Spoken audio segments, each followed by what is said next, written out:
Lep pozdrav vsem in zahvala organizatorjem, ki so me počastili s povabilom, da spregovorim temu tretjemu, ne drugemu, ljubljanskemu zboru kristjanov in ljudi dobre volje in mu prenesem pozdrav iz sončne, danes tudi vetrovne Primorske, pa tudi nekaj informacij in malo naboja optimizma.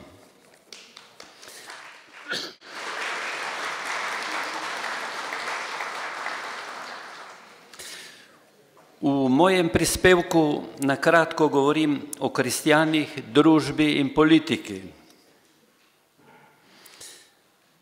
Prvi del, ponovni vstop kristjanov v politično življenje. Leta 1989, to je v nepozabnem času, polnem upanja, pričakovanj in odločnih dejanj, sem se udeležil ustanovnega sestanka območnega odbora Krščanske demokratske zveze v Kopru. Poln zanosa sem po tem dogodku objavil v medijih, med ostalim tudi sledeče misli. Citiram. S tem dejanjem se po več kot 40 letih političnega pregnanstva slovenski kristjani spet vračajo na politično prizorišče. Obdobje, ko so si tolmačenje njihovih interesov prilaščali vsakršni samozvani botri, je tako dokončno za nami. Politična zrelost in polnoletnost pač nikoli ni bila in tudi nikdar ne more biti privilegij ene same stranke, ene same opcije. Ta utvara je dokončno padla, kot je tudi padla trhla zgradba samooklicanega najnaprednejšega sistema. Sleherna politika namreč stoji ali pade na zakoniku dejanj. In naša je padla med drugim tudi zato, ker ni bila sposobna ustvariti izenačenih možnosti življenja za vse državljane. Trdovratna obramba teze, da je Zveza komunistov sama na sebi nekaj boljšega in s tem tudi zaslužena vozovnica za prvi razred, je tej stranki počasi in zanesljivo skopala grob. Vera se namreč ob marksističnem in drugih družbenih nazorih potrjuje kot ena najvitalnejših življenjskih koncepcij, ki je kot taka velika potencialna etična in civilizacijska energija.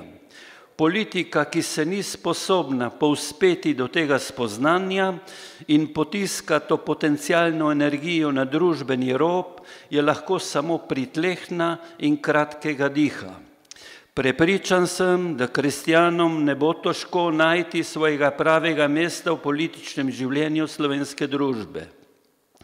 Svoj zrelostni politični izpit so več kot opravili že s tem, da so svoj večdesetletni politični geto prenašali z vsem človeškim dostojanstvom.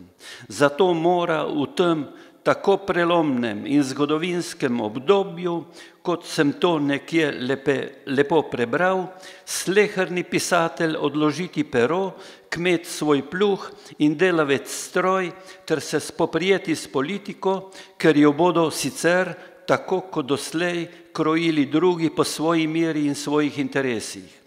Pregnati moramo iz krščanskih in drugih vrst strah pred političnim delovanjem, da pomagamo odpraviti okvare, ki so jih na celih generacijah pustila desetletja boljševizma. Ustvariti moramo sistem, ki bo preprečeval sleherni monopol, tudi monopol kristjanov. Monopole pa moramo preprečevati med drugim tudi s pričo spoznanja, da je sprijenost v družbi premo sorazmerna z dolžino vladanja in velikostjo družbene moči neke družbene skupine. in 15 let netransparentnega vladanja v tranziciji na skoraj pol stoletja samovoljnega upravljanja družbe v prejšnjem režimu je bilo več kot dovolj, da je pri samooklicani slovenski levici začelo zaudarjati po korupciji na vseh straneh. Slovenija na novem razpotju. V razplet političnih dogodkov v prvih 2 desetletjih tranzicije se ne mislim spuščati, kot tudi ne v politične poraze, ki jih je v tem obdobju doživljala krščanska opcija. Življenje namreč teče naprej in objokovanje preteklosti ničemur ne koristi. Slovenija je na novi prelomnici, zato se je treba organizirati in vse znanje in energije usmeriti v prihodnost, tako kot 89. leta, ter se odločno in samozavestno pognati v boj za sooblikovanje slovenske družbe z vero vase v svoje ideale, v lastno pamet in lastne moči. Začenši z udeležbo na volitvah in z izvolitvijo predstavnikov, ki nudijo jamstvo, da bomo zaustavili sedanji gospodarski, moralni in politični razkroj družbe in vrnili ljudem upanje.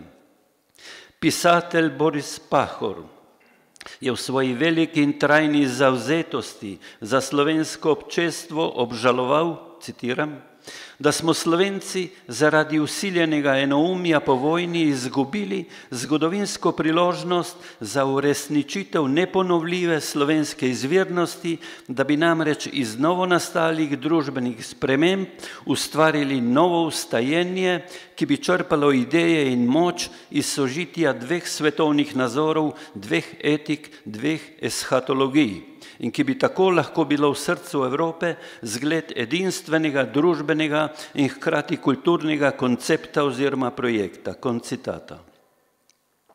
V nasprotju s tem je pri nas ena opcija pregnala drugo v katakombe in samoobjesno zagospodarila na družbo do njenega poslednjega podsistema. Ni bilo več pravega nadzora nad njo, ni bilo družbenih zavor.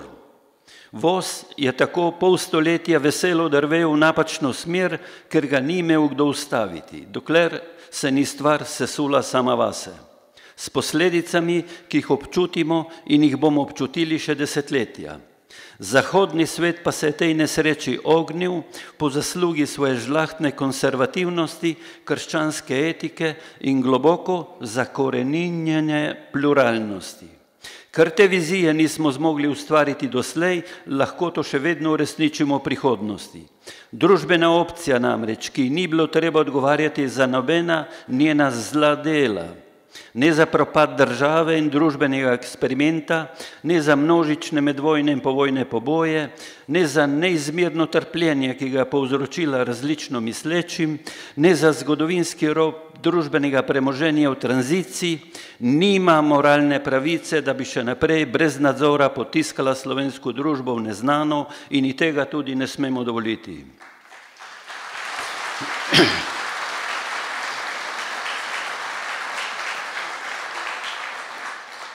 Družbena ustvarjalnost kristjanov, nekaj misli o tem.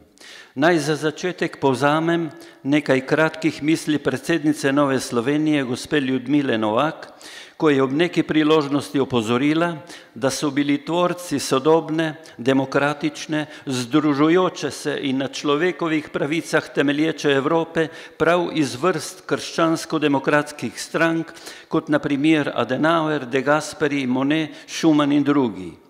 Ti so v času, ko je komunizem širil in polnil svoje grozljive gulage, začeli graditi mostove med sprtimi državami in narodi. In ker prihajam iz slovenske Istre, naj spomnim prisotne na izjemen prispevek, ki so ga dali v zadnjih nekaj desetletjih slovenski družbi kristjani na Primorskem. Naj začnem z družino, ki je začela izhajati že v začetku 50. let v okviru goriške administrature in je počasi postala eden najbolj branih časopisov v Sloveniji. Revija Ognjišče je v režiji skupinice nadebudnih in odločnih mladih duhovnikov kljub vsakršnim šikanam oblasti začela izhajati v Postojni na veliko noč leta 1965 kot skromen verski listič, razmnožen na ciklostilu, da bi v zadnjih letih prejšnjega sistema dosegla magično številko 100.000 izvodov. Opogumljeni z uspehom revije so ustvarili tudi založbo Ognjišče, ki je v času velike lakote po drugačni duhovni hrani izdajala knjige tudi v nakladah 20 do 30.000 izvodov. Po osamosvojitvi so pobudniki navedenih projektov zaprosili tudi za radijske frekvence in tako se je začel oglašati tudi Radio Ognjišče. Najprej iz improviziranega studia pod cerkvijo svetega Marka v Kopru, nato pa iz Ljubljane s polnim 24-urnim programom od prvega dne naprej in v glavnem ob finančni podpori njegovih prek 17.000 prijateljev.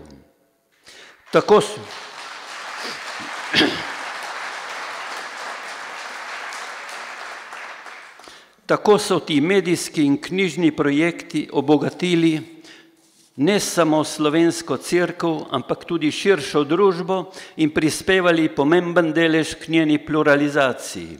Velik in izjemen dosežek primorskih kristjanov je tudi ustanovitev škofijske gimnazije v Vipavi, ki je v nekaj desetletjih, zlasti po nastanku slovenske države, tudi s prispevki okrog 40.000 primorskih vernikov, prerasla iz malega semenišča s peščico gojencev v novo izobraževalno središče in duhovno žarišče škofije z več 100 dijaki in dijakinjami in različnimi smermi študija in nam daje danes nove generacije krščanskih izobražencev.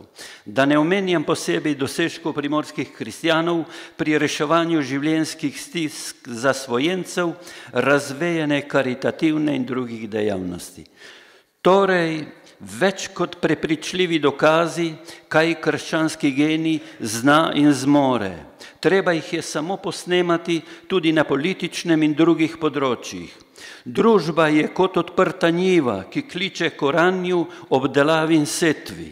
Zato naj pisatelji odložijo pero, kmetje svoje pluge in delavci stroje in se spopadajo tudi s politiko, ker jim jo bodo sicer tako kot doslej krojili drugi po svoji meri in svojih interesih. Hvala.